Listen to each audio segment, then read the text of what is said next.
untuk menyertai Anda dan memelihara Anda. Puji Tuhan.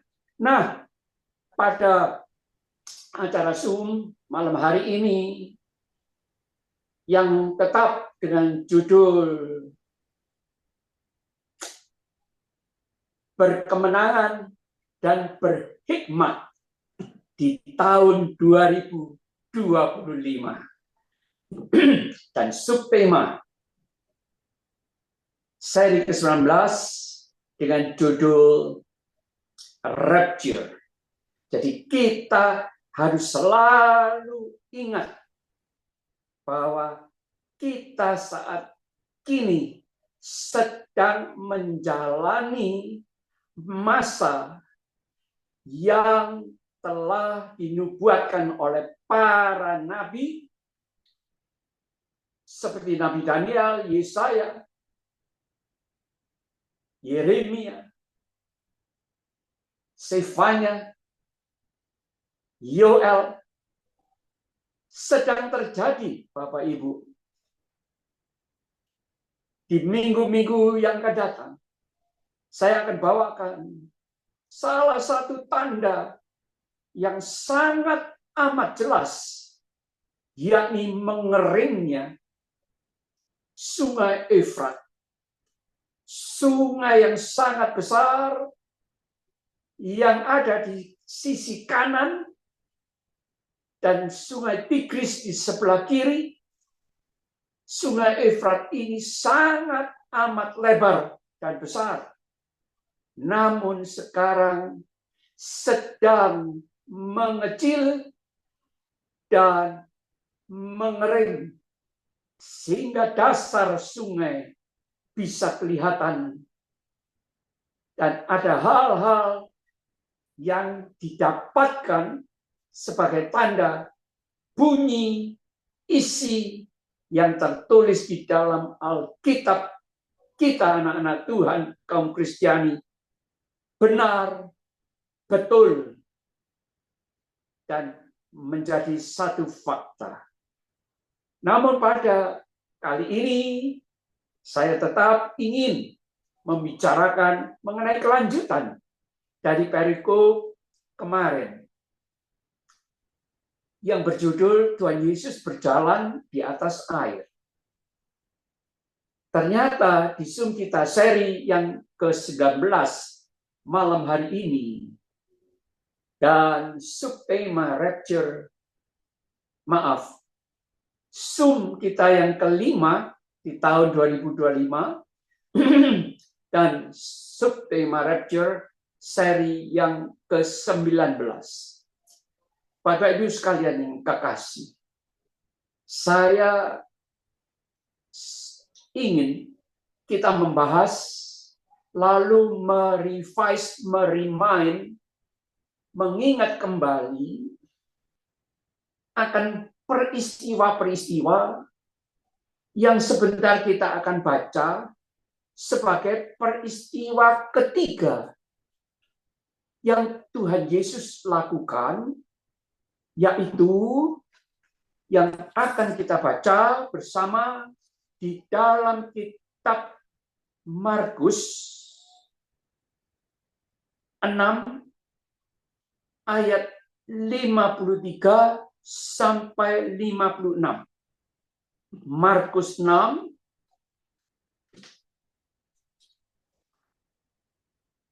ayat yang ke-53 sampai 56.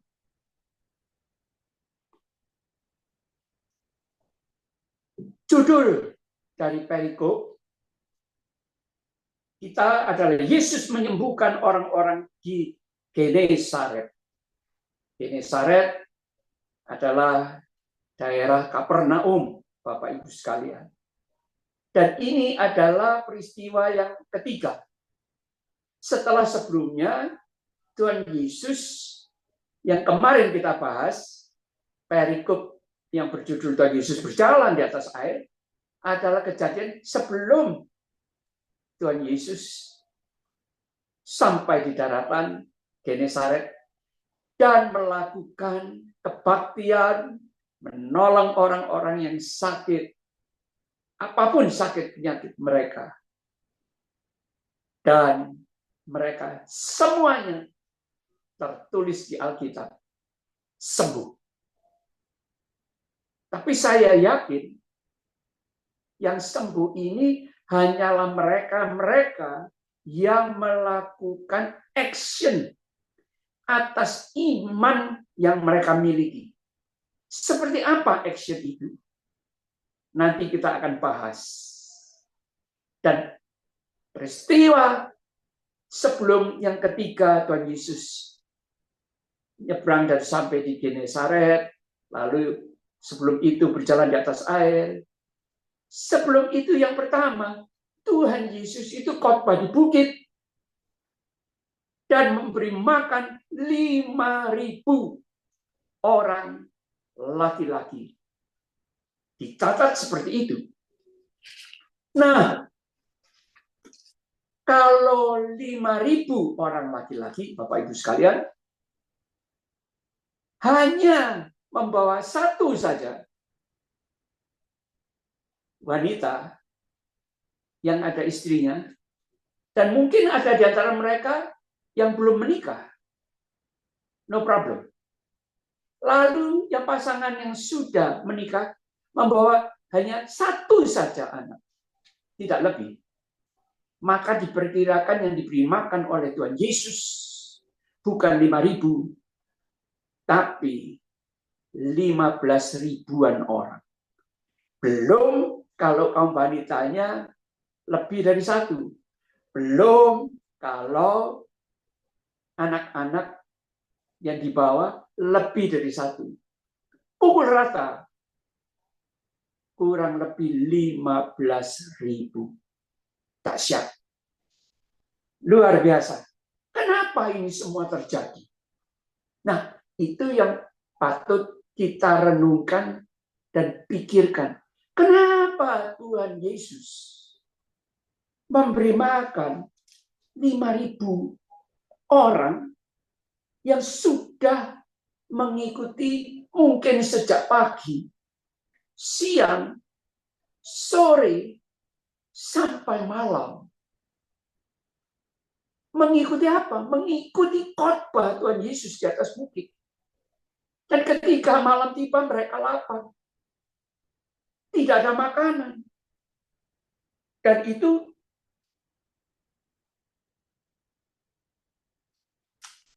ada tertulis di Alkitab bahwa tempat itu sunyi dan hari sudah mulai malam.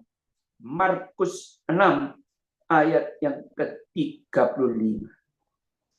Kata murid-murid, suruhlah mereka pergi, ya Tuhan, supaya mereka dapat membeli makanan di desa-desa dan di kampung-kampung di sekitar ini.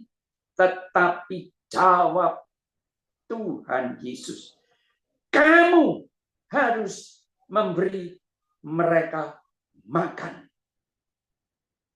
Dahsyat. Jadi mereka usul murid-murid supaya Tuhan Yesus pulangkan saja mereka ke rumah masing-masing. Tidak. Tuhan Yesus menjawab, kamu yang harus memberi mereka makan. Tetapi mereka omong seperti ini. Jawab mereka, jadi haruskah kami pergi membeli roti?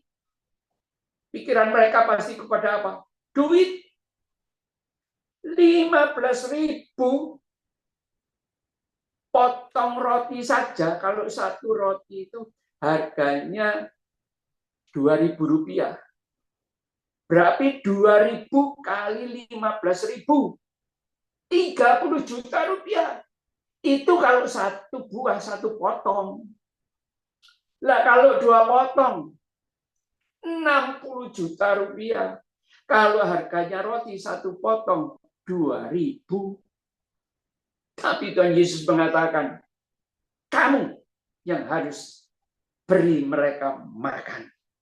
Wah, mereka masih berat. Lalu bilang, jadi haruskah kami yang pergi membeli roti dengan hanya 200 dinar saja dan memberi mereka makan? Lah 200 dinar pasti nggak cukup. 200 dinar itu cuma berapa? Nah itu Pak PDN Yusak yang tahu 1 dinar itu berapa rupiah. Gak cukup. Bagaimana bisa beli? Tapi Tuhan di dalam perikop ini dengan tegas mengatakan, kamu yang harus memberi mereka makan. Dahsyat. Bapak Ibu, ini adalah perintah Tuhan Yesus dulu kepada murid-muridnya. Sekarang kepada Anda dan saya. Secara holistik, makanan yang Tuhan Yesus maksudkan adalah bukan hanya makanan roti untuk jasmani, tapi untuk membagikan roti hidup yang adalah Tuhan Yesus sendiri. Berita Injil bahwa Tuhan Yesus adalah roti yang hidup yang dipecah-pecahkan untuk dimakan bagi orang-orang yang percaya padanya pada saat perjamuan. Saat-saat ini kita sedang menjalani perayaan Paskah yang sebentar lagi akan kita semua orang rayakan.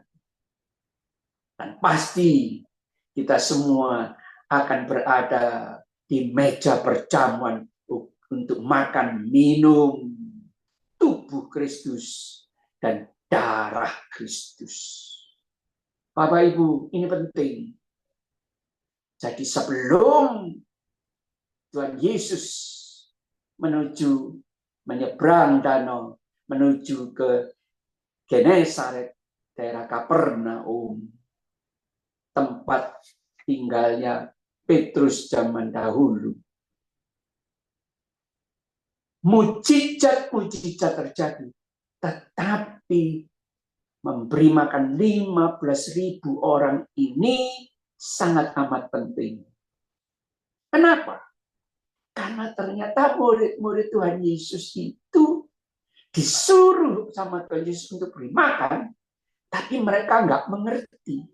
Harus bagaimana memberi makan mereka?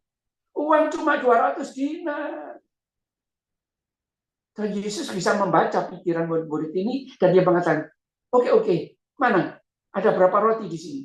Ternyata ada roti itu 2 ketul dan Tuhan Yesus setelah ia mengambil, bukan 2, tapi 5 potong roti dan 2 ikan. Jadi 5 buah roti dan 2 ekor ikan dipecah-pecahkan cukup untuk memberi makan 15.000-an orang. Dan setelah dibagi-bagikan, Tuhan Yesus menengadah ke langit dan mengucapkan berkat, lalu memisah-misahkan roti itu dan memberikannya kepada murid-muridnya supaya dibagikan kepada orang-orang itu 15.000-an. Begitu juga kedua ikan itu dibagi-bagikannya kepada semua mereka. Ayat yang ke-42 dari Markus 6. Dan mereka semuanya makan sampai kenyang. Kemudian orang mengumpulkan potongan-potongan roti 12 bakul penuh, selain daripada sisa-sisa ikut ikan. Yang ikut makan roti itu ada 5.000 orang laki-laki, belum perempuan, belum anak-anak. Sisa 12 bakul. konklusi daripada perikop ini, Tuhan Yesus ingin mengajar murid-muridnya supaya tidak perlu bimbang dan ragu kalau mereka disuruh oleh Tuhan Yesus pergi memberitakan Injil. Tuhan Yesus akan menyediakan kebutuhan murid-murid yang disuruh pergi menginjil, kebutuhan pakaian, makan, sandang, pangan, Tuhan cukupi. Nanti kita akan mendengar kesaksian dari Miss Handley, seorang penginjil ulung yang sangat piawai dan sangat mengasihi Tuhan dan ciptaannya, suku Bajo, suku penangkap ikan, mereka yang hidupnya di tengah laut, rumahnya di atas laut. Bapak Ibu, peristiwa ini penting.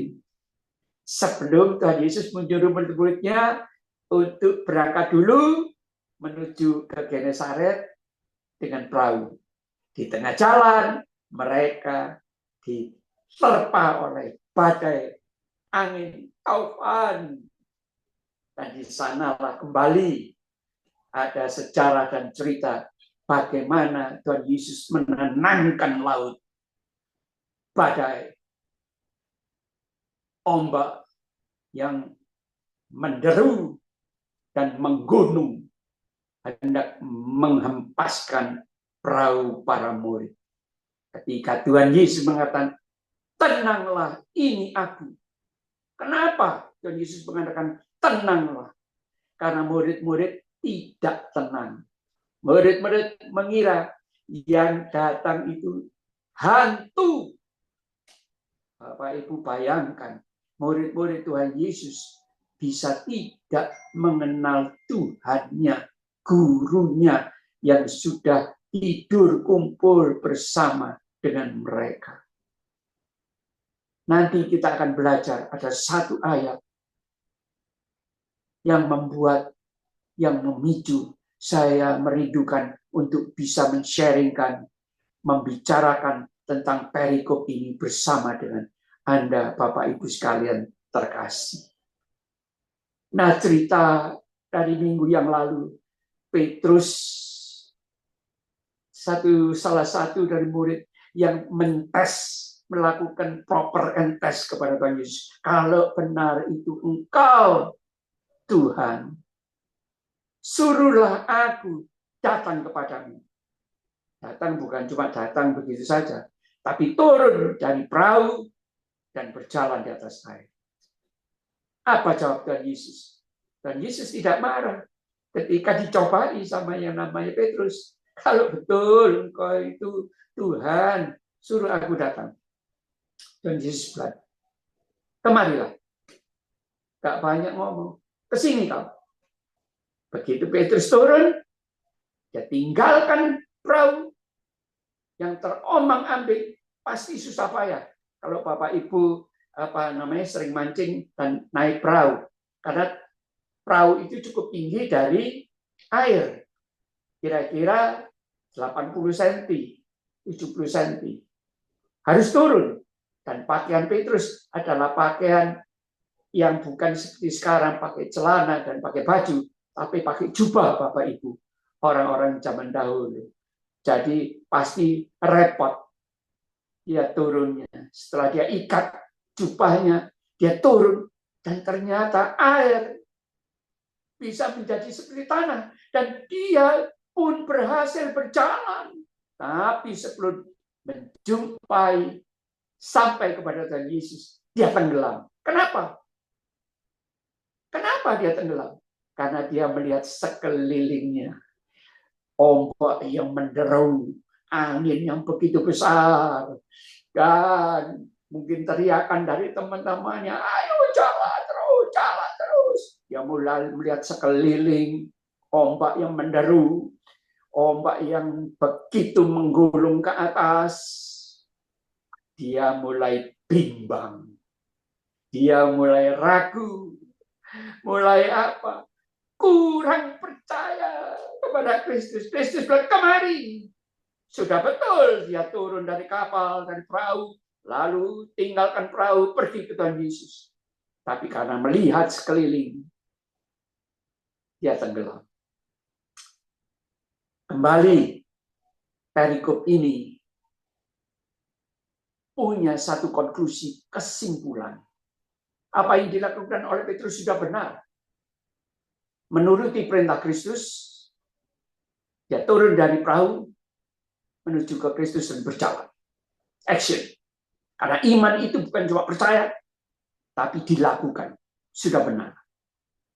Salahnya, dia bimbang dan ragu. Dan bimbang dan ragu yang kita bahas minggu lalu, dibenci oleh Tuhan Allah. Mazmur 119, 113a. Bapak Ibu, kalau kita percaya pada Kristus, percaya ada lagu yang percaya saja, percaya pasti kita menang. Wah, itu sebabnya. Firman itu tidak jauh. Firman itu adalah Tuhan Yesus sendiri. Yang adalah firman Allah, tidak jauh. Ada di mulut Anda dan di hati Anda dan saya. Kita perkatakan dalam nama Tuhan Yesus.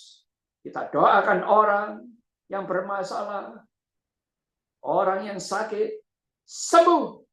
Sembuhlah mereka. Kita belajar malam hari ini.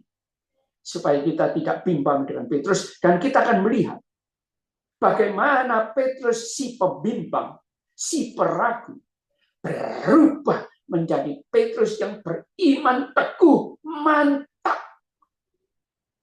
Kalau dia meninggalkan perahu, ibarat masalah kehidupan, itu sudah betul.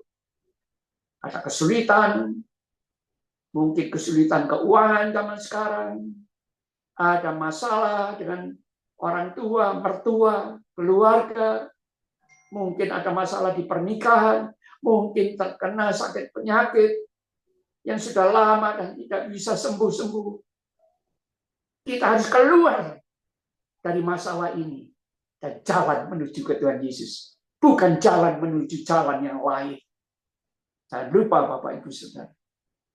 Perikop ini mengingatkan kita, apapun masalah berat dalam hidup Anda dan saya, kita harus meninggalkan perahu masalah.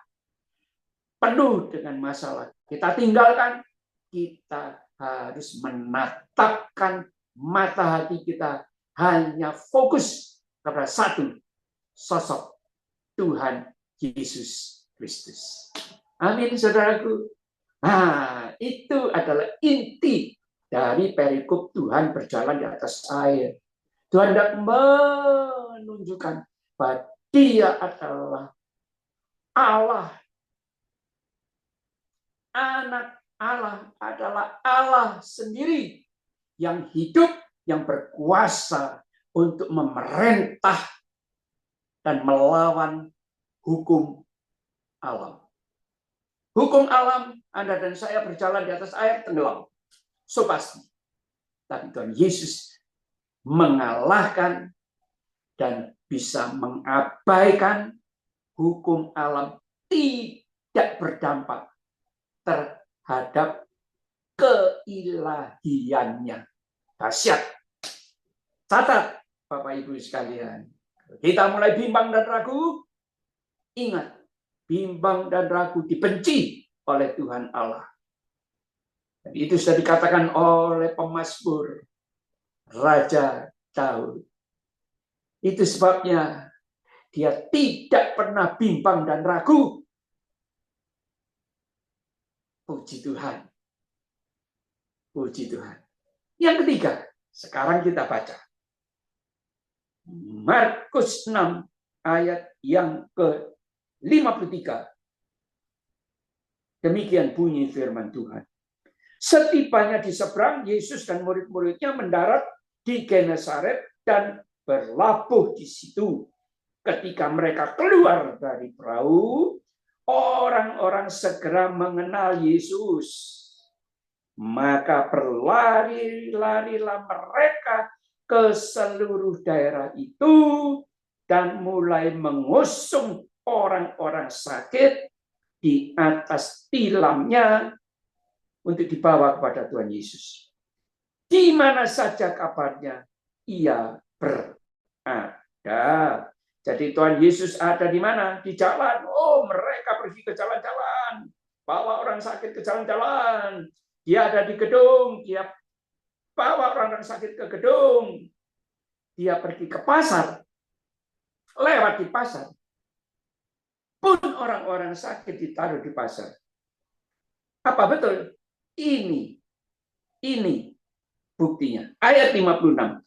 Kemanapun ia, Tuhan Yesus pergi ke desa-desa, ke kota-kota, atau ke kampung-kampung, orang meletakkan orang-orang sakit di pasar dan memohon kepadanya supaya mereka diperkenankan, diperbolehkan, diizinkan hanya menjamah jubahnya. Jumbai itu adalah pucuk jubah yang dipakai oleh Tuhan Yesus dan orang-orang di Timur Tengah sampai sekarang. Hanya menjamah, memegang, meraba jubahnya saja. Tolong bisa diizinkan. Apa yang terjadi? Dan semua orang yang menjamahnya menjadi sembuh. Betul firman Tuhan mengatakan. Iman mula yang menyembuhkan engkau. Iman mula yang memulihkan engkau. Puji Tuhan. Nah, Bapak Ibu, kita baca. Kenapa? Kok yang namanya orang-orang itu minta untuk megang ujung jubah Tuhan Yesus saja? Mereka percaya. Karena mereka punya satu pola pikir, satu kepercayaan iman bahwa hanya memegang ujung jubahnya Tuhan Yesus saja akan mengalir kuasa ilahi kealahannya. Dan itu sudah dibuktikan. 15.000 orang diberi makan. Wow, itu sesuatu yang bikin heboh dan gempar. Jangankan jalan dulu. Zaman sekarang pun, kalau jangankan 15.000, 100 orang saja bisa diberi makan dengan jalan roti dipecah-pecahkan dan ikan dipecah-pecahkan, dipotong-potong. Pasti ribut, gempar, dan mendunia. Langsung viral. Pasti. Kita bisa belajar dari yang namanya perikop ini. Mereka mempunyai iman yang dahsyat. Terbalik dan berbalik dengan apa yang dialami dan dimiliki oleh Petrus. Petrus punya penyakit bimbang, ragu. Dan Yakobus, saudara Tuhan Yesus mencatat, orang yang bimbang, ragu, itu sama dengan orang yang mendua hati. Jadi, bahasa Inggrisnya, two-minded. Punya dua pikiran. Ini ada di yang namanya Kitab Yakobus. Mari kita baca. Yakobus 1. Ayat yang kedua. Saudara-saudaraku, anggaplah sebagai suatu kebahagiaan apabila kamu jatuh ke dalam berbagai-bagai pencobaan. Jadi kalau Anda dan saya jatuh, jangan bilang, wah sial. Oh tidak. Kita ini bahagia. Karena apa? Waktu kita jatuh, Tuhan mengizinkan. Dan di balik kejatuhan, ada topangan tangan Tuhan. Di balik masalah kita, ada berkat. Itu sebabnya Tuhan bilang, lewat yang namanya Yakobus, berbahagialah, bersukacitalah. Sebab kamu tahu bahwa ujian terhadap imanmu itu menghasilkan ketekunan. Pak Tejo sangat paham mengenai hal ini. Karena beliau mengalami masalah yang sangat amat besar. Ada beberapa klien dari Pak Tejo yang berhutang kepada Pak Tejo. Dan saya tidak tahu kenapa Pak Tejo berani mempiutangi mereka lebih dari 100 miliar. Suatu hal yang sangat-sangat langka dan sulit untuk bisa dibayangkan. Beliau baru keliling selama seminggu untuk menagih ke orang-orang yang berhutang pada. Dan tadi waktu saya tanya sambil bergurau, sudah berhasilkah? Beliau mengatakan, belum. Dan dengan senyum, dan bukan senyum yang kecut, senyum yang manis. Senyuman ada yang kecut, ada yang manis, Bapak Ibu. Nah, senyuman yang kecut itu penuh dengan kemarahan, penuh dengan kedengkian, kebencian. Tapi senyum yang manis adalah senyum yang penuh dengan rasa syukur kepada Tuhan. Itu penting, Bapak Ibu. Nah, Pak Tejo dengan senyum mengatakan, belum berhasil, Boksu. Nihil. Tapi saya percaya pada waktunya Tuhan akan terjadi mujizat bahwa Pak Tejo akan menerima keuangan yang seharusnya dia terima. Dan ini sudah berlangsung lebih dari 6 atau 7 tahun, Bapak Ibu. Pak Tejo harus bertahan, dan bertahan. Supaya apa? Menghasilkan ketekunan. Dan biarkanlah ketekunan itu memperoleh buah yang matang. Supaya kamu menjadi sempurna. Supaya iman dari Pak Tejo, Anda dan saya sempurna. Kata sempurna inilah yang dicari oleh banyak orang-orang yang mempunyai kepercayaan lain. Sempurna. Kesempurnaan. Anda dan saya memiliki Tuhan sekaligus guru yang mengajar, melatih Anda dan saya melalui berbagai masalah kehidupan ini. Supaya Anda dan saya bisa kuat, bisa tekun, bisa memiliki iman yang sempurna dan utuh dan tak kekurangan suatu apapun. Jadi bukan cuma sempurna iman kita, tapi semua kehidupan, kebutuhan hidup kita sehari-hari secara jasmani dan rohani tidak akan kekurangan sesuatu pun yang baik. Dan itu hanya berlaku kepada orang-orang yang hidup takut akan Tuhan. Dan orang yang takut akan Tuhan adalah orang yang benar. melakukan kebenaran di dalam hidupnya. Mazmur 34. Silakan Anda baca. Karena tidak akan kekurangan apapun dan sesuatu yang baik bagi orang-orang yang hidupnya takut akan Tuhan. Puji Tuhan. Bapak Ibu, kita diajar justru dalam periode masa yang sulit, amat sulit ini. Dan itu bukan cuma diprediksi, tapi sudah dinubuatkan oleh para nabi. Sudah sulit seperti zaman sekarang ini. Peperangan di mana-mana. Lalu banjir di mana-mana.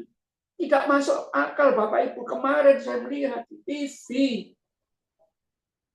bahwa negara yang begitu hebat teknologinya seperti Perancis dan Italia tenggelam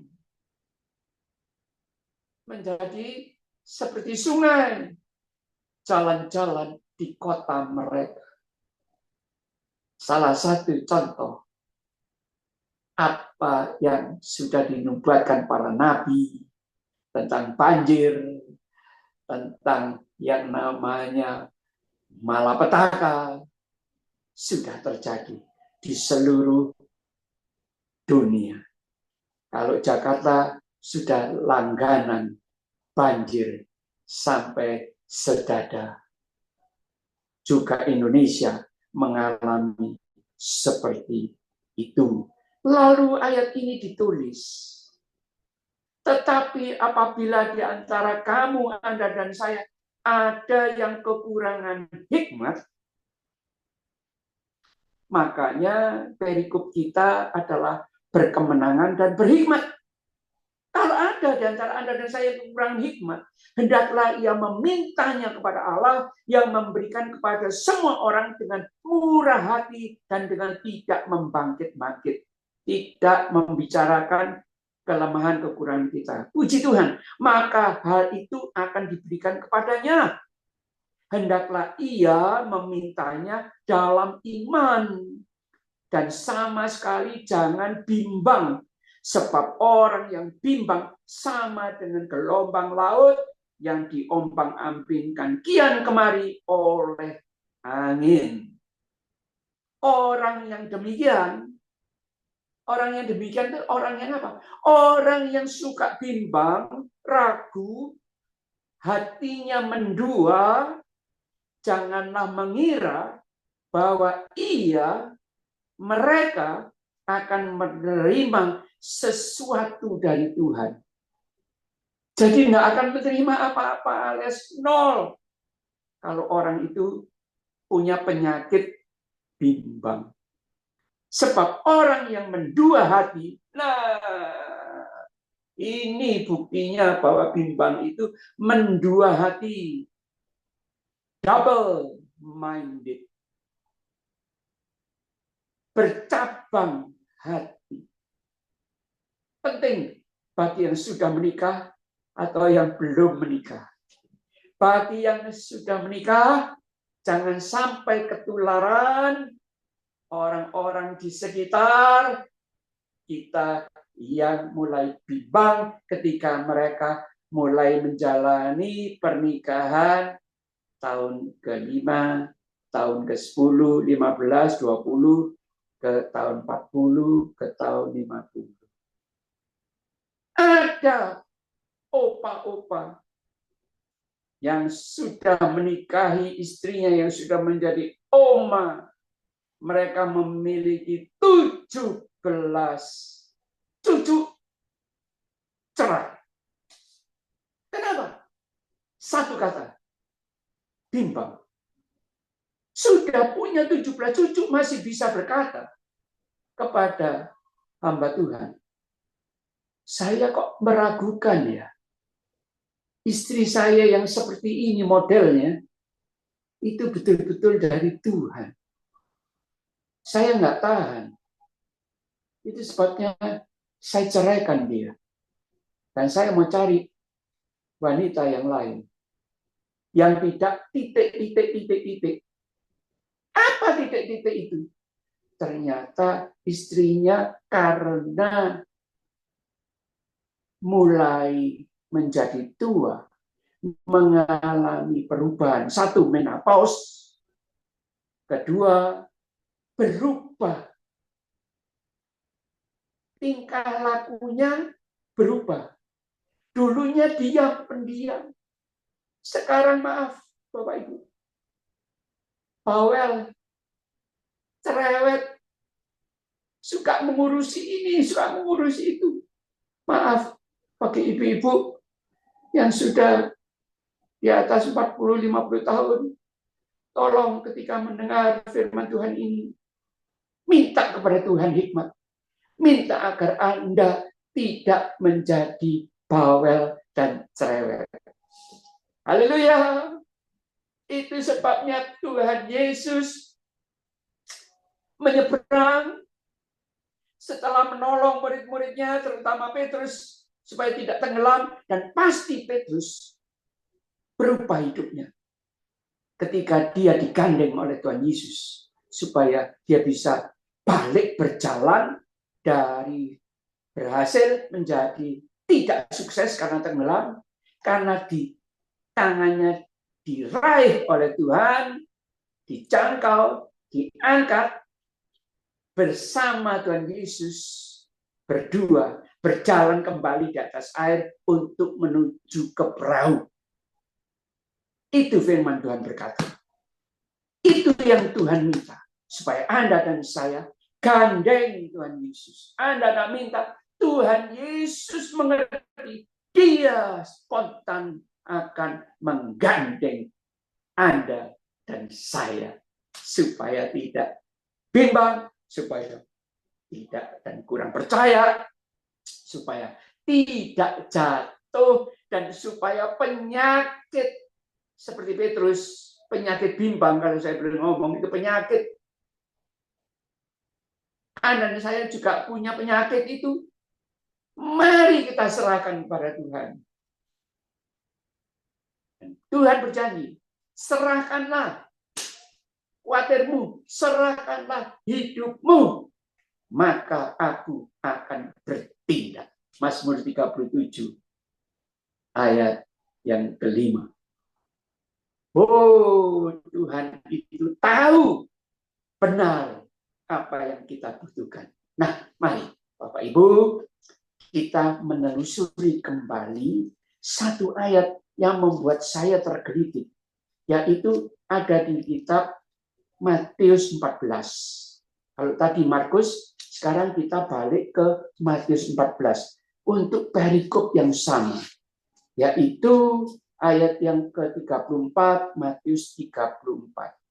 Mari kita baca. Matius 14 ayat 34, demikian bunyi firman Tuhan. Setibanya di seberang, mereka mendarat di Genesaret. Tetap sama seperti Markus. Ketika Yesus dikenal oleh orang-orang di tempat itu, mereka memberitahukannya kepada seluruh daerah itu. Lalu mereka mulai bikin kentongan, tong, supaya mereka semua keluar dan menjumpai Kristus, terutama yang sakit-sakit. Maka semua orang yang sakit dibawanya kepadanya. Mereka memohon supaya diperkenankan menjamah jumbai jubahnya, dan semua orang yang menjamahnya menjadi sembuh. Ada satu perikop tulisan sama seperti Markus dan Matius, cuma beda. Siapa orang murid Tuhan Yesus yang dikenal dengan nama murid yang disayangi oleh Tuhan Yesus? Yuk kita lihat Yohanes 6 ayat yang ke-22. Kita baca. Yohanes 6 ayat yang ke-22. Ini yang terjadi saat itu. Supaya kita bisa mengerti sikon saat terjadinya peristiwa yang pertama, Yesus memberi makan sekitar 15.000 orang, lalu Tuhan Yesus meneduhkan gelombang laut yang luar biasa, angin taufan badai menjadi tenang, alam, hukum alam menuruti perintah Kristus. Kristus begitu naik di atas perahu, maka angin badai taufan tanpa diperintah menjadi tenang. Dahsyat. Tapi kepada murid-murid, dia mengatakan, tenanglah. Dia ngomong sama murid-murid, tapi badai, angin, gemuruh ombak menurut juga kepada perintah. Kok bisa tahu? Ini kita baca. Yohanes 6 ayat yang ke-22. Pada keesokan harinya, orang banyak yang masih tinggal di seberang melihat bahwa di situ tidak ada perahu selain daripada yang satu tadi. Yang satu tadi apa? Yang satu yang tadi dipakai oleh murid-murid. Dan bahwa Yesus tidak turut naik ke perahu itu bersama-sama dengan murid-muridnya. Dan bahwa murid-muridnya itu beberapa, dan bahwa murid-muridnya saja yang berangkat dengan perahu yang satu itu. Jadi orang-orang yang di seberang itu hanya melihat ada satu perahu itu tok yang dipakai murid-muridnya. 23. Tetapi sementara itu beberapa perahu lain datang dari Tiberias dekat ke tempat mereka makan roti. Jadi waktu mereka makan roti itu di bukit. Bukit lalu ada laut. Nah, di tempat ini orang-orang itu naik perahu. Buru Tuhan Yesus. Karena apa? Mereka mulai senang dengan Tuhan Yesus, dengan khotbahnya, apalagi diadakan mujizat dan mereka ikut makan. Kok bisa tahu? Nah ini ayatnya. Tetapi sementara itu beberapa perahu lain datang dari Tiberias, karena danaunya danau Tiberias. Dekat, maksudnya dari bagian yang lain, karena Tiberias sangat besar, Bapak Ibu. Dekat tempat mereka makan roti. Sesudah Tuhan mengucapkan syukur atasnya, lalu dibagi-bagi. Ketika orang banyak melihat bahwa Yesus tidak ada di situ, dan murid-muridnya juga tidak ada, mereka naik ke perahu itu, lalu berangkat ke Kapernaum, ke Genesaret, untuk mencari Yesus.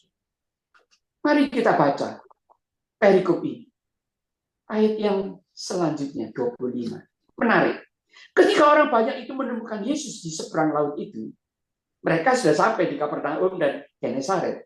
Mereka berkata kepada Tuhan Yesus, Rabi, bila mana engkau tiba di sini?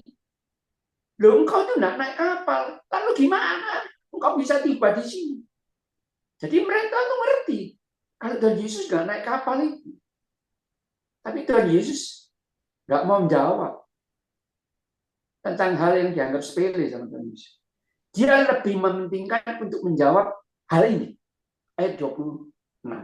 Yesus menjawab mereka, Aku berkata kepadamu, sesungguhnya kamu mencari aku bukan karena kamu telah melihat tanda-tanda, melainkan karena kamu telah makan roti itu dan kamu punya. Jadi Tuhan Yesus itu tahu isi hati, pola pikir, dan apa yang sedang berkecamuk dalam hati mereka. Dahsyat, Bapak Ibu. Ternyata orang-orang ini mencari dan memburu Tuhan Yesus bukan untuk melihat dan percaya tanda-tanda, tapi supaya mereka bisa diberi makan lagi. Rupanya roti-roti yang dibagikan oleh Tuhan Yesus dari roti biasa yang miliknya anak kecil Yang punya roti 5 ketul dan 2 ekor ikan itu anak kecil.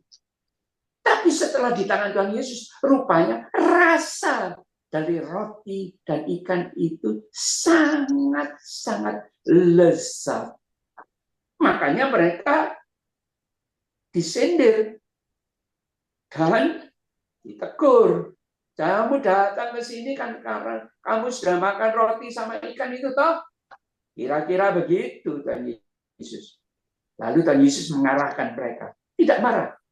Bekerjalah bukan untuk makanan yang akan dapat binasa, melainkan untuk makanan yang bertahan sampai kepada hidup kekal yang akan diberikan Anak Manusia kepadamu, sebab Dialah yang disahkan oleh Bapa Allah dengan meterainya. Jadi Tuhan Yesus lebih memikirkan bukan tentang cara dia datang dari tempat dia memberi makan 15.000 orang, menyeberang naik apa, kok bisa tahu ada di sana? Tidak dijawab. Tapi yang lebih diutamakan adalah tentang keselamatan mereka, supaya mereka selamat dan supaya mereka percaya kepada Kristus dan hidupnya mau dirubah. Dan mereka mau berubah. Dari mana kita bisa tahu tentang hal ini? Lalu kata mereka kepadanya, apakah yang harus kami perbuat supaya kami mengerjakan pekerjaan yang dikehendaki Allah? Jawab Yesus kepada mereka, inilah pekerjaan yang dikehendaki Allah, yaitu hendaklah kamu percaya kepada Dia, yaitu kepada Kristus yang telah diutus Allah. Maka kata mereka kepadanya, tanda apakah yang engkau perbuat supaya dapat kami melihatnya dan percaya kepadamu? Sudah diberi makan roti dan ikan yang lezat, mereka masih minta tanda mujizat lagi. Ini yang disebut bebal, degil, keras hati. Yang dibutuhkan, dipikirkan bukan hal-hal yang rohani, tapi tanda-tanda, mujizat-mujizat yang bisa lihat dengan kasat mata, bukan iman. Karena iman itu adalah bukti dari yang tidak ada menjadi ada. Adalah pengharapan dari yang belum ada, tapi bilang sudah ada. Itu yang namanya iman. Ibrani 11 ayat yang pertama, 12 ayat yang pertama. Nah, Bapak Ibu, jadi kita bisa mengerti kenapa Tuhan Yesus ke genosida dan menyembuhkan orang-orang yang sakit, termasuk mereka-mereka ini. Ternyata mereka-mereka ini sakit, pikirannya sakit karena hatinya dan motivasinya mengikut Kristus, mencari Kristus, keliru. Keliruologi. Yang dicari materi, yang dicari yang bisa dilihat dengan mata. Tapi Tuhan Yesus ngomong tentang keselamatan yang kekal selama-lamanya, yang tidak terlihat dan yang harus mereka raih dan dapatkan. Ini yang terpenting, Bapak Ibu. Selanjutnya, pekerjaan apakah yang engkau lakukan? Lalu ayat yang ke-31. Nenek moyang kami telah makan mana di padang gurun, seperti ada tertulis, mereka diberinya makan roti dari sorga. Waduh, mereka menguliai, mengkhotbahi Tuhan Yesus tentang cerita nenek moyang kami sudah makan mana dari sorga. Bukan cuma roti yang kemarin engkau bikin dan yang sudah kita makan, tapi roti dari sorga. Sombongnya bukan main, Bapak Ibu. Oh iya, jadi orang yang bebal itu suka melawan. Orang Belanda bilang tegenspreken.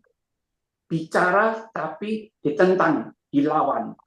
Maka kata Yesus kepada mereka, aku berkata kepadamu, sesungguhnya bukan Musa yang memberikan kamu roti dari surga, melainkan Bapakku yang memberikan kamu roti yang benar dari surga.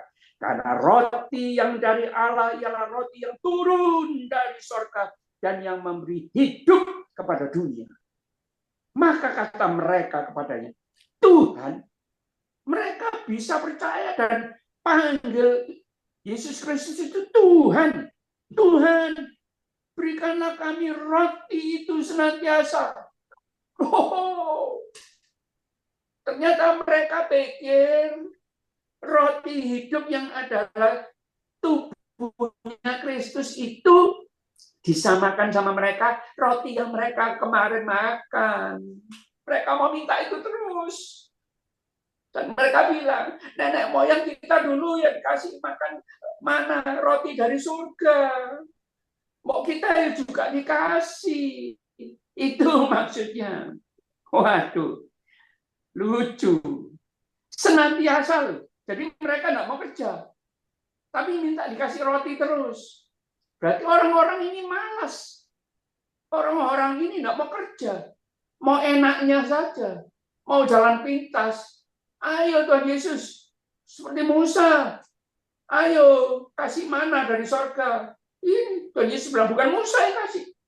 Bapakku yang kasih. Oh, haleluya. Kata Yesus kepada mereka, Akulah roti hidup, barang siapa datang kepadaku, ia tidak akan lapar lagi, dan barang siapa percaya kepadaku, ia tidak akan haus lagi. Tetapi aku telah berkata kepadamu, sesungguh pun kamu telah melihat aku, kamu tidak percaya. Ini penyakit bebal. Sudah melihat, sudah mengalami makan roti hasil mujizat, tetap tidak percaya. Bukan saya yang mengatakan, Tuhan Yesus sendiri yang mengatakan, kamu tidak percaya. Semua yang diberikan Bapa kepadaku akan datang kepadaku, dan barang siapa datang kepadaku, ya tidak akan kubuang, sebab aku telah turun dari surga bukan untuk melakukan kehendakku, tetapi untuk melakukan kehendak Dia, Bapa yang telah mengutus aku. Dan inilah kehendak Dia yang telah mengutus aku, yaitu supaya dari semua yang telah diberikannya kepadaku jangan ada yang hilang, tetapi supaya aku bangkitkan pada akhir zaman. Rapture. Ternyata perikop tentang Tuhan Yesus kasih makan 15.000 orang. Kemudian murid-murid disuruh nyebrang naik perahu, hampir tenggelam, ditolong. Angin rebut, menurut akan perintah Kristus.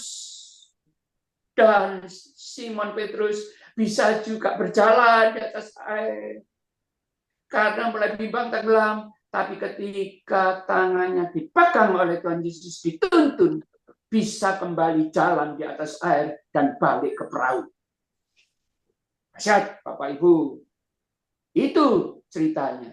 Dan di sini berhubungan dengan rapture, akhir zaman. Anda dan saya dilatih oleh Tuhan untuk bisa berhikmat dan memiliki satu password, karunia, peka akan suara Tuhan Yesus. Kalau Anda membaca hanya sekedar membaca, tapi tidak memimpin, tidak meminta, memohon pimpinan rohnya, tidak akan bisa mengerti dan menjelaskan tentang peristiwa pertama, kedua, ketiga yang sudah Tuhan Yesus lakukan. Dan ternyata itu punya makna. Dan tiga peristiwa itu saling berhubungan karena intinya supaya orang-orang yang percaya kepada Kristus tidak akan binasa dan tidak akan ada yang hilang. Kenapa Tuhan Yesus mengatakan seperti ini? Karena satu, banyak orang yang dulunya katanya mulutnya percaya kepada Tuhan Yesus. Karena terjadi gelombang, masalah, badai, angin, ribut, di dalam kehidupannya mulai meninggalkan Kristus. Ada banyak orang-orang yang meninggalkan gereja, meninggalkan pelayanan. Ini yang Tuhan maksudkan. Ayo Bapak Ibu, supaya Anda dan saya tidak meninggalkan Kristus, tapi melakukan sama seperti yang Kristus lakukan, yaitu yang mengutus Kristus Allah Bapa. Dan inilah kehendak Dia yang telah mengutus aku, yaitu supaya dari semua yang telah diberikannya kepadaku, jangan ada yang hilang, supaya Anda dan saya dan keturunan Anda dan keturunan saya tidak ada yang hilang, tidak ada yang meninggalkan Kristus. Ini intinya dari perenungan kita pada malam hari ini. Saya ulangi untuk yang kedua kali, yaitu supaya dari semua yang telah diberikannya kepadaku, yaitu orang-orang percaya untuk selamanya, jangan ada yang hilang, tetapi supaya ku bangkitkan pada akhir zaman. Kapan? Saat rapture terjadi, saat bunyi sangkakala,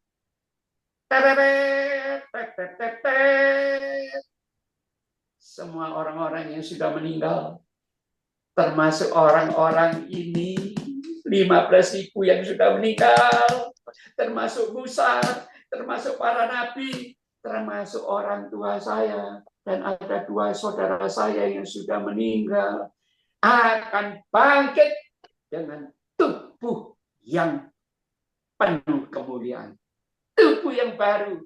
Ini yang lebih penting dari sekedar makan roti biasa. Harus makan roti yang hidup, supaya Anda dan saya hidup. Untuk minggu depan, saya akan kupas mengenai perikop ini, Bapak Ibu, karena itu ada ditulis oleh yang namanya Raja Daud di dalam kitab Mazmur 78.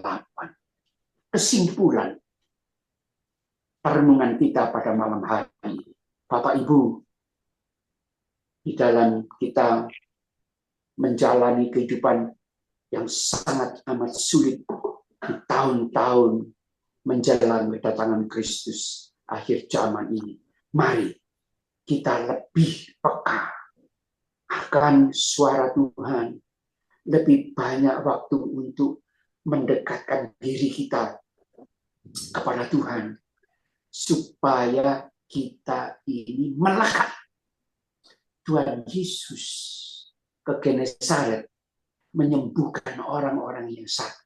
Kenapa?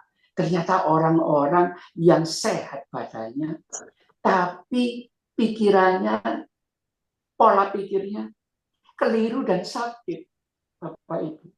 Itu sebabnya dia menyembuhkan orang-orang di Genesaret, termasuk mereka-mereka ini, supaya mata hati mereka tercelik bahwa yang penting bukan fisik saja yang harus sembuh dari sakit, tapi yang lebih utama adalah supaya kelemahan-kelemahan tubuh kita, pola mindset kita berpikir dan mengikut Kristus itu sembuh, sehat.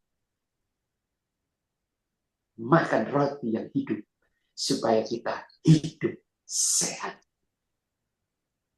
Maukah saudara hidup sehat? Tuhan Yesus memberkati. Amin.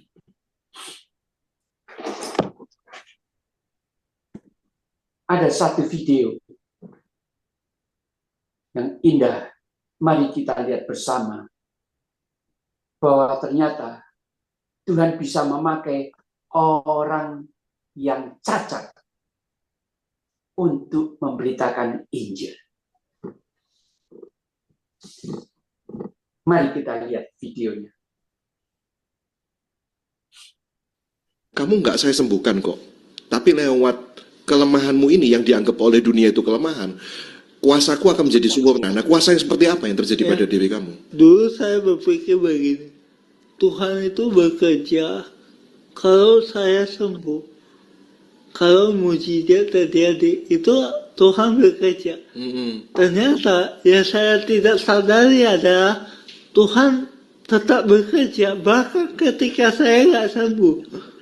Ketika nggak ada mujizat, bukan berarti Tuhan nggak bekerja. Tuhan tetap bekerja. Dan salah satu pekerjaan Tuhan yang mungkin kita nggak suka adalah ketika Dia memakai kelemahan kita untuk menyatakan kuasanya. Jadi lewat kelemahan saya, lewat kondisi saya secara disabilitas, saya justru bisa menyaksikan apa yang Tuhan sudah kerjakan di dalam hidup saya. Itu satu kasih karunia loh ya. Puji Tuhan. Iya kan, maksudnya gini ya, maaf ya, dalam arti bahasa yang sederhana, sudah tahu kesusahan untuk ngomong tapi malah jadi pembicara. Itu kan anugerah banget itu ya. Betul. itu kuasa Tuhan jadi sempurna di sana. Setuju. Gitu. Iya. Jadi sekalipun dalam kondisi yang orang bilang kamu susah bicara, toh yang saya sampaikan bukan tentang diri saya. It's not about me. Bukan tentang diri saya. Saya tidak sedang menampilkan siapa saya. Tapi saya sedang pengen nunjukin. Bahkan lewat orang yang susah bicara, Injil itu bisa diberitakan. Speechless saya, luar biasa. Puji Tuhan. Ternyata orang ini mengalami apa yang tertulis di dalam kitab Yakobus 5 ayat yang ke-14. Demikian bunyi firman Tuhan. Kalau ada seorang di antara kamu yang sakit, baiklah ia memanggil para penatua jemaat supaya mereka mendoakan dia serta mengolesnya dengan minyak dalam nama Tuhan. Dan doa yang lahir dari iman akan menyelamatkan orang sakit itu, dan Tuhan akan membangunkan dia, menyembuhkan dia, memulihkan dia. Dan jika ia telah berbuat dosa, maka dosanya itu akan diampuni. Anda hanya mendoakan orang yang sakit, tapi jiwanya diselamatkan oleh Tuhan. Dahsyat. Hendaklah kamu saling mengaku dosamu dan saling mendoakan supaya kamu sembuh.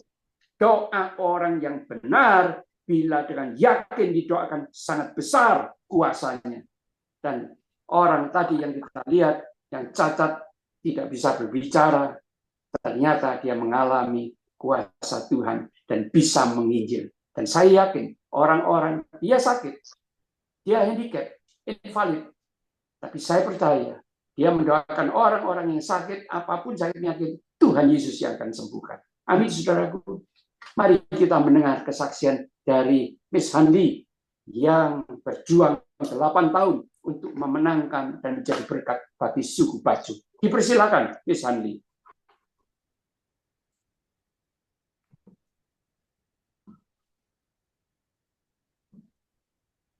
Miss Hanli, masih ada? Dipersilakan.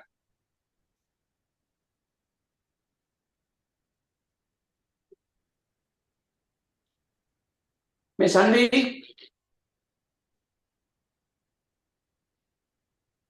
Miss Hanli.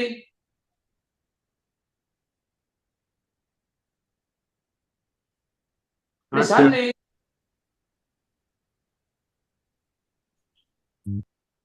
Sudah tidak ada ya? Masih ada, masih ada. Bagaimana? Masih ada. Ada masalah. Mari, dipersilakan. Terima kasih banyak, Pak. Bentar Ya, saya silakan. hidupkan videonya. Ya. Ya, silakan. Terima kasih banyak semuanya. Shalom. Ya, saya di Kendari, Sulawesi Tenggara selama 8 tahun, dan nama saya Hanli. Dan saya sekarang di Tangerang karena sudah selesai. Di sana saya mengundurkan diri tahun lalu akhir bulan Oktober. Jadi saya pulang ke Tangerang dengan kakak saya. Saat ini saya menemani istri ipar ponakan saya, dan ya membantu dia karena ponakan saya sekolah lagi di luar negeri. Jadi istri dan anaknya sendirian, jadi saya temani. Ya, itu cerita singkat saya kenapa sampai di sini. Dan saya selama di Kendari tahun 2021 saya kena stroke ringan. Jadi kadang maafkan kalau bicaranya nggak jelas dan juga agak susah begitu. Ya, emang tidak ada belum ada yang bertobat di suku Bajo ini yang kami layani di sana. Kami berlima di sana dan ada kelompok lain yang melayani juga di sana. Tapi kami menjalin hubungan dengan mereka dengan baik dan kehidupan kami tahun terakhir memang betul-betul di pinggir pantai memang di tengah-tengah suku Bajo gitu. Jadi through laut, through ombak yang tadi Bapak ceritakan, walaupun danau, tapi suaranya mungkin gemuruhnya hampir sama di laut begitu ya Pak. Jadi sangat kencang apalagi kalau musim angin sampai seperti kena bom batunya. Ya, buar gitu. Jadi kencang sekali. Dan kadang kalau yang baru datang susah tidur karena dekat sekali dengan pantai begitu. Jadi kami dengar semuanya, deru ombaknya begitu. Ya enaknya banyak ikan. Kami sering dikasih ikan juga dengan para nelayan. Jadi kami juga dapat ikan segar di sana. Dan ya itu tadi kendalanya cuma satu. Karena mungkin mereka sudah kami tahu dan mereka masih mengeraskan hati. Jadi belum ada yang terima, karena kami kontak kami bilangnya Isa Al-Masih. Jadi belum ada yang terima Isa Al-Masih di sana. Tapi ya kami coba ya kembali lagi. Ya sebetulnya saya menyesal kenapa nggak ada buahnya begitu. Siapa sih orang yang melayani tapi nggak ingin nggak ada buahnya, pasti ada sesuatu gitu, merasa menyalahkan diri sendiri tapi kan saya seperti diingatkan kembali dengan firman Tuhan bahwa yang memberi semuanya itu Tuhan Yesus. Jadi saya nggak ada hak untuk marah, untuk menyesali apa yang sudah yang sudah saya berikan kepada mereka. Dan rencana dari 3 tahun akhirnya sampai 8 tahun. Jadi tidak pokoknya di luar dugaan saya begitu, di luar pikiran saya, karena ya seperti ayat yang dikatakan kita boleh berencana tapi Tuhan punya rencana lain begitu. Jadi saya berserah saja dengan apa yang Tuhan mau begitu. Tapi tahun lalu saya memutuskan karena sudah ada orang, karena pertama kali saya di sana kami coba dan belum ada anak muda yang lain begitu. Jadi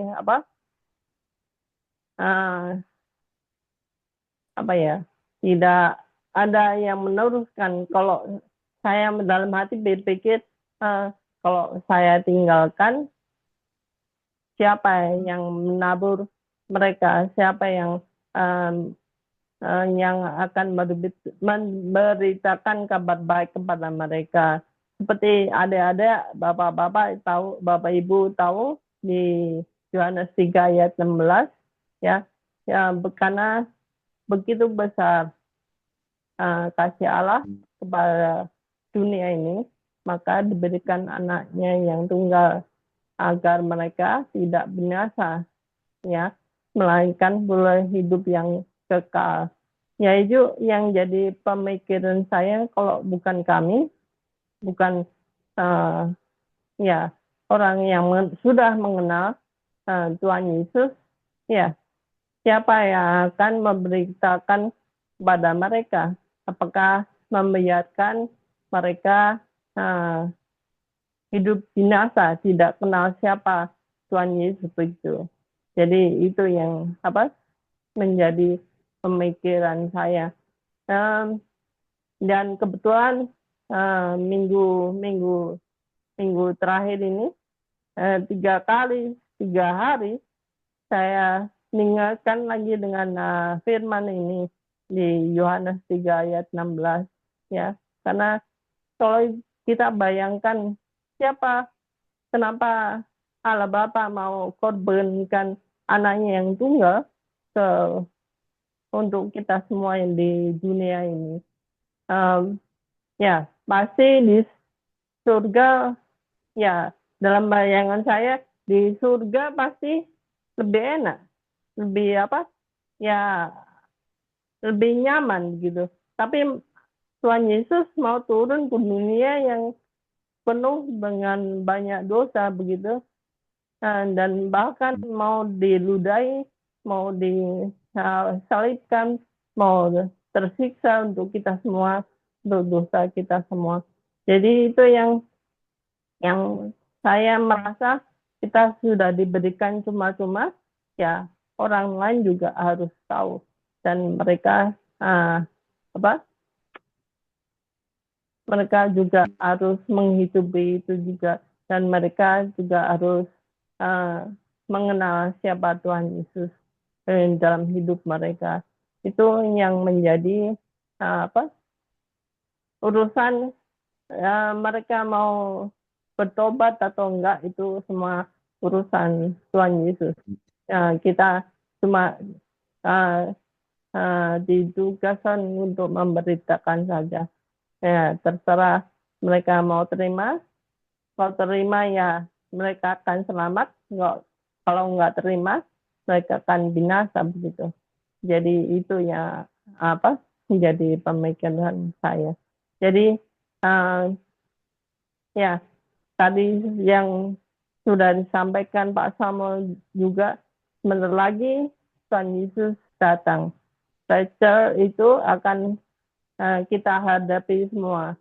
Ya entah kita merasakan atau tidak, kita nggak tahu. Tapi ada di depan kita, dan itu nyata.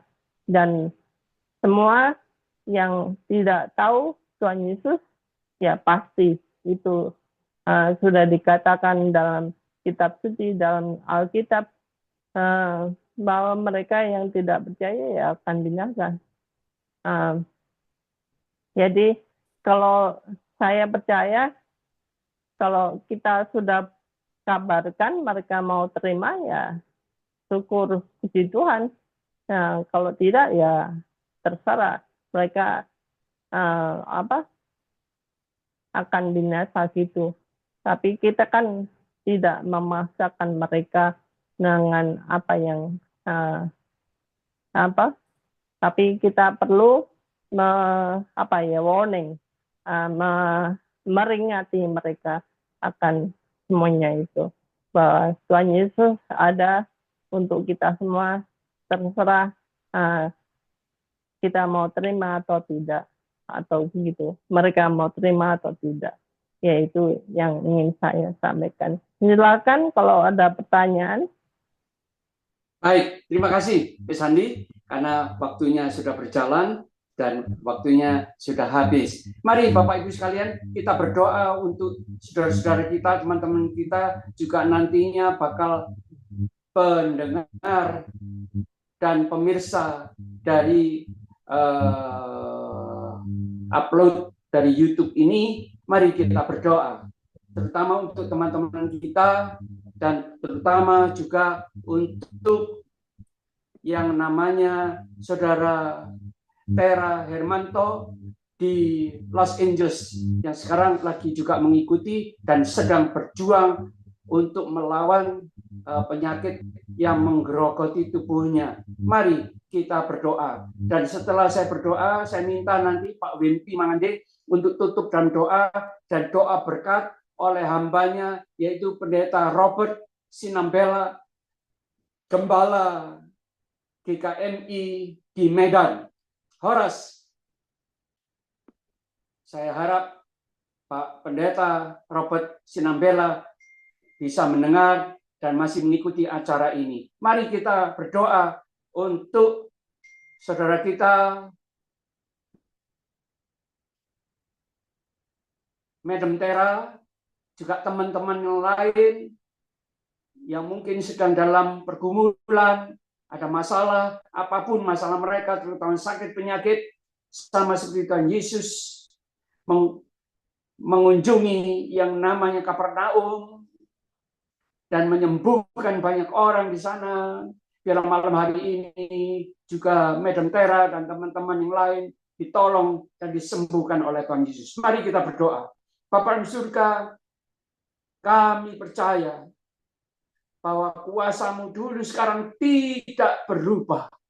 Jamah akan Madam Tera ya Tuhan di LA, dan biarlah segala sakit penyakit yang menggerogoti tubuhnya boleh hilang lenyap oleh darah dan bilir-bilir Tuhan Yesus. Sama seperti Dikau menyembuhkan hamba-Mu ya Tuhan Yesus, sembuhkan Madam Tera juga completely from all her sicknesses. Juga semua teman-teman, juga pemirsa akan YouTube ini yang sakit, jamah Tuhan, biarlah oleh darah dan bilir-bilir Tuhan Yesus, mereka semua disembuhkan, sembuh dalam nama Tuhan Yesus. Untuk kemuliaan, kebesaran nama Tuhan Yesus Kristus, Raja di atas segala raja. Haleluya. Amin. Boleh saya minta kesediaan Pak Wimpi Mangande untuk tutup dalam doa dan kemudian doa berkat oleh Bapak Pendeta Robert Sinambela. Dipersilakan.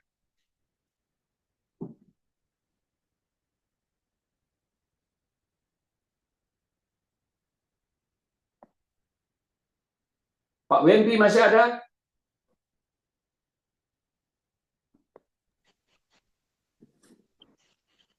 Pak Wimpi masih ada? Masih ada, Pak. Sudah tidak ada ya, Pak? Ada. Ada, Pak. Ada. Ayo, masih. Mari, Pak Wimpi. Silakan, Pak Wimpi, tutup doa, lalu doa berkat oleh Pendeta Robert Sinambela dari Medan. Dipersilakan, Pak Wimpi. Ya, mari kita berdoa. Kami bersyukur kepadamu, ya Tuhan, atas perkenan-Mu selama beberapa waktu yang sudah kami lewati. Kami boleh menikmati anugerah dan berkat Tuhan melalui pelayanan kebenaran firman Tuhan yang disampaikan oleh hamba-Mu Bapak Pendeta Samuel melalui pelayanan Zoom. Kami mohon Tuhan kiranya berkenan untuk memberkati kebenaran firman Tuhan ini, dan Tuhan memberi kami kesanggupan melalui kuasa Roh Kudus untuk kami dapat menghidupi firman Tuhan itu di dalam kehidupan kami setiap hari, sehingga kami menjadi anak-anak Tuhan yang dari hari ke hari terpaut hanya kepada Tuhan. Engkau berkati bagi hamba-Mu Bapak Pendeta Samuel yang telah memberitakan firman Tuhan. Engkau memberkati Bapak Yusak, bahkan juga Bapak Haryanto Tejo, dalam mereka sudah melaksanakan tugas dan fungsi mereka pada malam hari ini. Diberkati kehidupan mereka, diberkati pekerjaan mereka, bahkan diberkati tugas dan pelayanan mereka. Terima kasih Bapak, terima kasih bahkan seluruh saudara-saudara kami dimanapun mereka berada, yang bersama-sama berjumpa pada malam ini di dalam pelayanan ini. Tuhan juga menjangkau mereka dengan kuasa Tuhan yang sama. Terima kasih Tuhan, ini syukur kami di dalam nama Tuhan Yesus. Haleluya. Amin. Amin. Haleluya, Silakan, haleluya, Pendeta. haleluya. Horas. Berkat anugerah Bapa Sorgawi, Terima kasih. Engkau Tuhan Gembala Agung, Kepala Gereja, Ya, Tuhan. yang kami yakini ada di tengah-tengah kami. Haleluya. Memberkatilah atas setiap kami pribadi lepas pribadi. Ya, Tuhan Yesus. Turunlah berkat anugerah kasih kemurahan dari Bapa di sorga, serta cinta kasih sayang Tuhan Yesus Kristus dalam persekutuan kuat kuasa Roh Kudus, menyertai dan memberkati kita sekaliannya hari ini sampai Kristus datang kali kedua, menjemuk gerejanya dan membawa menjadi pengantin Kristus. Haleluya, haleluya. Haleluya. Yang percaya sama-sama katakan amin. Amin. Amin, amin. Puji Amin, Tuhan. amin. Tuhan memberkati. Horas, horas, horas. Horas sama. Terima kasih Pak Pendeta. Terima kasih, Pak. Sudah satu abad tidak melihat wajah yang ganteng ini. Aduh. Halo, Pak. Halo, Pak. Apa kabar Pak Pendeta? Baik-baik kok. Baik-baik, Pak. Puji Tuhan, kita sehat. Puji Tuhan. Luar biasa Puji malam Tuhan. hari ini dengan firman dan Rindu. kesaksian. Rasanya aku mau terbang ke Medan ini. Rindu sama Aduh, siap menyambut, Pak. Woi. Semoga bisa terjadi ya. Semoga Amin, bisa amin. terjadi ya. Aku bayar tiketku sendiri. Aku bayar tiket sendiri. Haleluya. Puji Haleluya, Tuhan. haleluya. Tuhan berkati Wina, Isoe. Oh, thank you. Pak. Yo, Tuhan berkati. Puji Iya, Tuhan. Bapak dan Nona semua. seperti itu. Halo Nona cantik. Tuhan berkati. Apa dulu? Dadah. Halo. Semuanya yang ada di Zoom, Tuhan berkati. Tera, Bapak. Tuhan berkati teman-teman. semuanya. Sampai jumpa teman-teman, adik-adik, STT, juga para dosen. Tuhan berkati. Tuhan berkati Bapak. Ada sampai jumpa minggu depan. Minggu depan. Terima kasih Pak Sen. Hari ini absen. Tuhan berkati. Terima kasih Pendeta Yusak, juga Pak Tejo. God bless you. Terima kasih semuanya. Dadah. Dadah Bapak. Dadah. Dadah Bapak. Ada lupanya dadah. Terima kasih Pak Sen. Dadah. Dadah. Dadah Bapak. Dadah. Malu-malu ya. Si cantik itu ya. Hei, cantik. Pak Nia namanya Opa. Bu Eli, Tuhan berkati. Putra Peleng, Tuhan berkati. Dadah semuanya. Romi, dadah. Anli, terima kasih. Pak Bepi. Ya, terima kasih. Dah, Tuhan memberkati. Tuhan Ya, berkati. sampai jumpa. Dah. Sampai Bapak. jumpa. Dadah lah.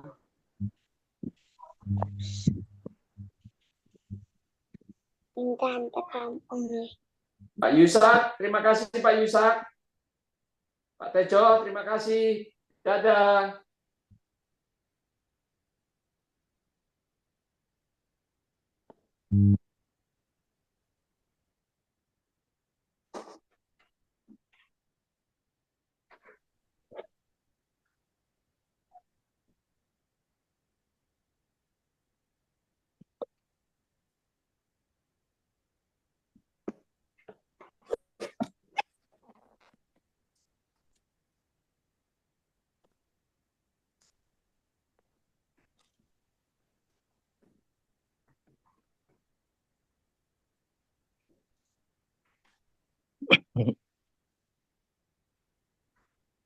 Bapak Ibu bisa menutup Zoom-nya masing-masing.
Iya Pak Yusa.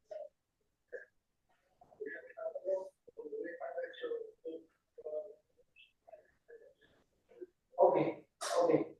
Saya hubungi. Baik. Terima kasih banyak Pak Yusa. Terima kasih.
Jo, Kamsya, itu Pak Yusa minta tolong supaya dimatiin langsung nih, karena dia tidak bisa mati.